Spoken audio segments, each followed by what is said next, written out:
Hey everybody, I'm Pam Matthews with IEBA, and I am here with Dan Rogers. He is the Vice President and Executive Producer of the much beloved Grand Ole Opry. Hello, Dan. Greetings. Good to see Greetings. Okay, so let's just jump right in. So you. the Grand Ole Opry is essentially a radio show that's performed in front of a live audience. And that live audience, live performance is part of the essential charm of the Opry. So you guys have been hosting weekly shows since last October. So think back, if you will, to when you were preparing to lift the red curtain for the first time. What was going on with you and the staff? Well, it really begins back, and I'll make it quick, but it really begins back in March when I don't have to remind anyone that the world was shutting down. And we really have the Opry's history, I think, to thank for the fact that we didn't, because while we did pause shows with a live audience in the house on Friday, March 13th, the next day on Saturday, March 14th, we had a live stream for the world to see and hear because, frankly, the Opry had been at it almost uninterrupted for 94 years at that point, and we felt like, it had to continue. So we, beginning on that Saturday, March 14th, continued Saturday broadcasts until that show on that first Saturday of October, where we were able to bring back 500 audience members. And I think we have we have history to thank for us doing a live stream. We have the live stream to thank for us not really being rusty in terms of making the show happen and kind of proving to ourselves and our community that we were in a place where we could welcome an audience back. We had a show on Saturday nights that health officials could come see. The mayor of Nashville could come take a look at and visualize, okay, we can put 500 people back in this building. So folks were itching to do it. I will say it was, I think I have a good example of how different it is than other things in that the Opry House flooded in 2010. So we were out of this venue for, say, 5 to 6 months. And this was nothing like that return. That return there was pageantry and excitement, and it would the flood felt like we had a beginning, a middle, and an end. And the end was when that curtain came up and the Opry House, or the Opry stage, was flooded with all these Opry members hand in hand singing "Will the Circle Be Unbroken," which was awesome. For this return, we continue to have so many restrictions that it was an incredible return, but it was also checking every single box along the way to make sure that we were safe on stage, backstage, and in the auditorium. Yeah, so almost like on crutches. You started back with a cast on your leg and crutches and maybe like a neck brace, and you were almost crippled. And we're still there, but it's by our own decision making to be as safe as we possibly can be, and still have, it was 500 and then a slight increase, and now as of this date we're at 1,100 people in the audience, all socially distanced and asked to wear masks, etc. So let's talk about that. So just for those of you all who don't know, the capacity at the Opry House is 4,400, and so you're now at 1,100. Are you opening up the balcony? Mm-hmm. Okay. We are, just for maximum social distancing. And it's that's just one.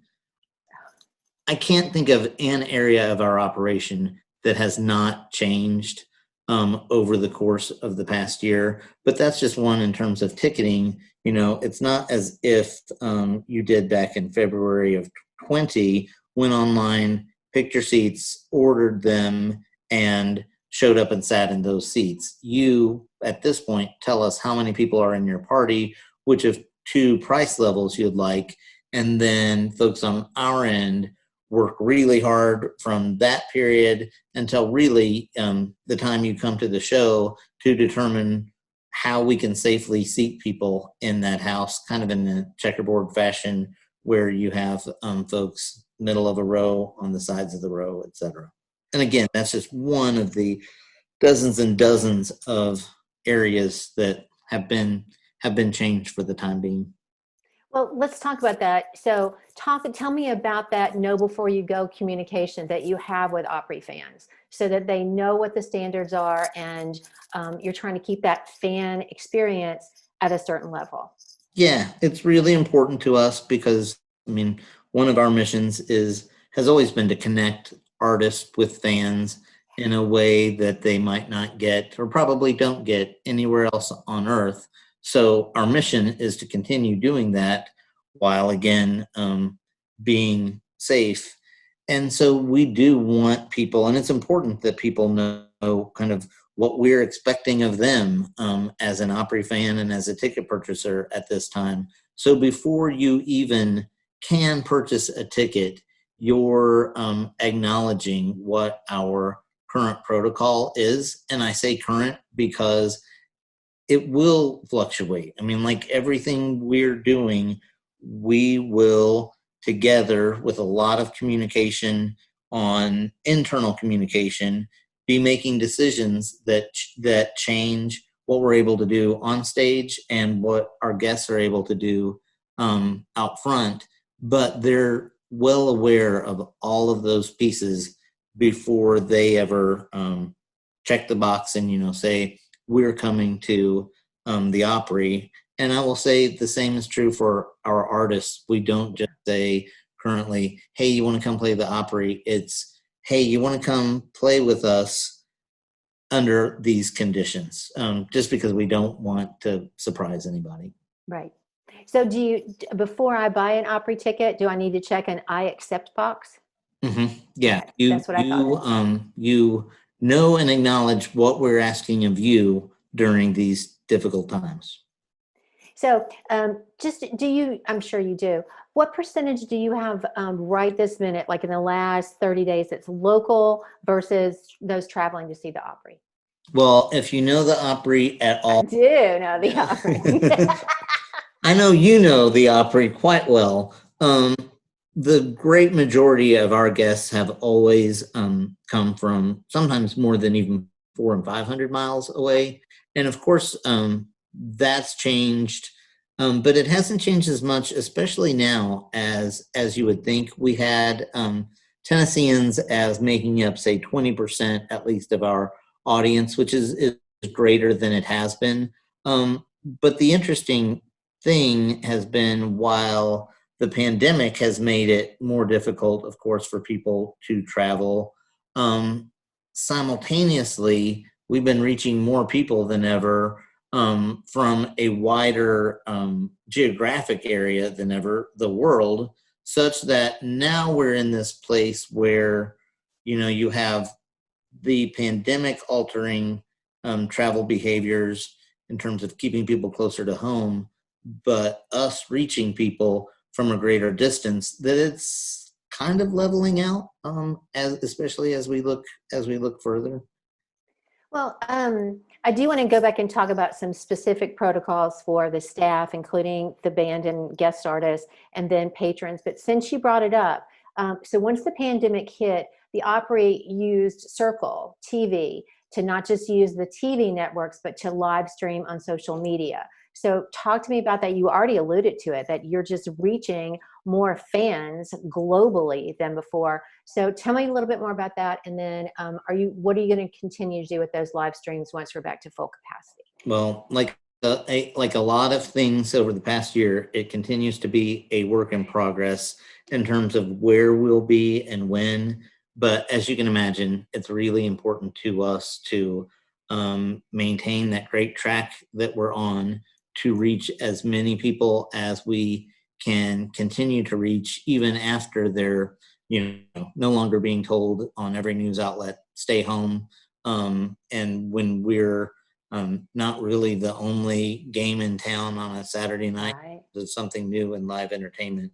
So that's always going to be really important to us. We, in many ways, got really lucky that in January of 20, Circle Television was I launched. know. So, I mean, I can tell you, we did not have a crystal ball, and I no know. one knew that 2 months later, it would have been incredibly important for us to have launched that network, such that literally we canceled shows with a live audience on Friday, March 13th, and the morning hours of Saturday, March 14th, we were able to say, hey, not only to those people who aren't going to be sitting in the pews who thought they were going to be, but to the world, you can tune in and see this show that we had thought we were going to be presenting to a radio audience and to 4,400 people in the pews. So we'll, I mean, it's been a long, hard year in terms of making that show available live stream and Circle wise. And Circle has grown incredibly over the course of that year in terms of where audiences can find it. So we'll be doing lots of work to determine with Circle the best means moving forward to showcase the Opry on Saturday nights, and who knows, hopefully some performances from Opry shows on the other nights of the week as well. We'll be back with Tuesday night performances, everyone willing, beginning in May, and our Friday shows returned a few weeks ago. So Yeah. we'll be 3 nights a week here pretty darn quickly. Super exciting. So let's talk about some specific protocols, like for the staff and then for the patrons. When I say staff, I mean like house staff and then the band and the guests, and then for patrons. Like what's worked, what hasn't worked, what are you doing now? Like tell people what it's been like so they know what to expect when they open up. I don't have a specific percentage, Pam, but I will say some days it feels like truly 80% of the work we do is to get to the place that we were in February of 20, just in terms of shows, day in and day out. There's a long list of all the pieces we have to be thinking about before we even make an invitation to an artist to appear. I can't say enough about our staff, our band, our background singers. As of today, and I keep saying as of today because it really, we're working toward changes into progress, but you just can't move faster than you should. But as of today, every artist that appears on the Opry is either playing solo acoustic or with our Opry band only. So I don't have to tell you, anybody who's seen the Opry, how much that's asking of our band, not just in terms of quantity, but in terms of musical styles. And my gosh, have they risen to the occasion. They've not literally, but they've become a bluegrass band when needed, to play along with Sam Bush a couple of weeks ago. Yeah, They've accompanied Hall of Fame legends.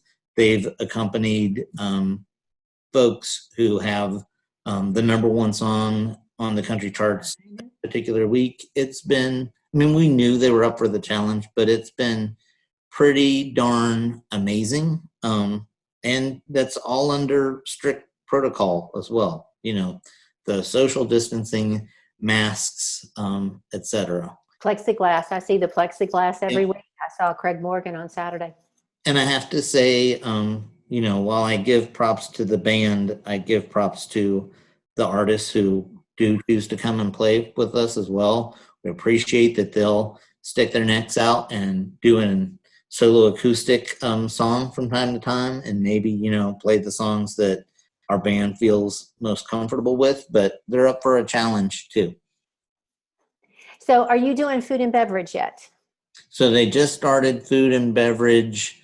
I guess it's 2 weeks ago now. And it's very, limited in terms of the offerings, but I will say, I don't know, I think it's just a hunger, not literally from a food standpoint, but for some normalcy. Guests have taken it upon themselves to thank our crew for making that available. It's just one more step toward live music and a live event as we once knew it. Of course, it comes with challenges, just like everything else these days. But it's something that you just have to do, I think, as we did, and think through all possible scenarios. And then the soon as the curtain comes down that first night, talk internally about the scenarios you missed when you were thinking of all possible scenarios. Yeah. So I do sort of want to end on that. Give us some advice, like some things that when you're thinking, we ran through all these protocols, we thought through everything we could think of, and this is the one thing that we missed. Tell us some of the things that so we can learn the lessons from you, please. I think it's an obvious one, but I would just say not to take anything for granted, to really look through how you did business before you opened, and study every part of that of that organization, and go to those responsible for all those areas. In our case, tours and F&B and our in-house staff, and show them the whole night, and have them all contribute to their ideas and their thoughts on it. Because, sometimes, as you well know, an usher's job is far more than just getting people to section 2, row B. Have them think about how F&B is going to play into their role, etc., and to be ready to dissect it all the next day. That's what we've been all about for months now, and be ready to make changes, honestly, going forward, and maybe not being able to take a few steps back if necessary and say, well, we got ahead of ourselves there. This is what we need to do, at least for the next 2 weeks or 3 weeks or whatever the case may be. And in Nashville, we're incredibly lucky. You already mentioned the world-class talent, musical talent that we have here. We also have medical professionals. So just really briefly, I know that you had Vanderbilt folks come in. You mentioned that you had the mayor come in. Was it helpful? I mean, obviously you have to involve your local health department before you make decisions, but any keys to that? I think anytime you can deal with those professionals and even just get their professional opinion on items, that maybe it's not a matter of, hey, we need your approval on this. But in our case with Vanderbilt, it's been probably 3 weeks ago now. I had just various scenarios that we want to get to. It wasn't a case of, can we have more than this many people in a dressing room? It was, help me understand if my strategy is the best strategy here. So yeah, that's been absolutely, I can't imagine doing that without those folks. And I highly recommend that. Not just necessarily can we get approval on this, but here are 10 questions and here are my 10 ways of answering this. This is what I intend to do. Can you stop me if anything looks like a road we shouldn't be going down? Well, I mean, that's always the case with good leaders like you, Dan. I mean, you don't have to know all the answers, but you know who to go to get those right, best answers. So, okay, I'm being very conscious of your time today, and I am so grateful, and I cannot wait to go back to the Opry House or the Ryman to see my love, the Grand Ole Opry. So, well, we can't wait till everybody out there is in the same business we are, and hopefully little by little, we'll all be growing, and by maybe Q3 and Q4, I hope to get out and see lots and lots of people and lots of great music across the country. Fingers crossed. Thank you, Dan Absolutely. Rogers. Thank you. Appreciate you all. Yeah, bye.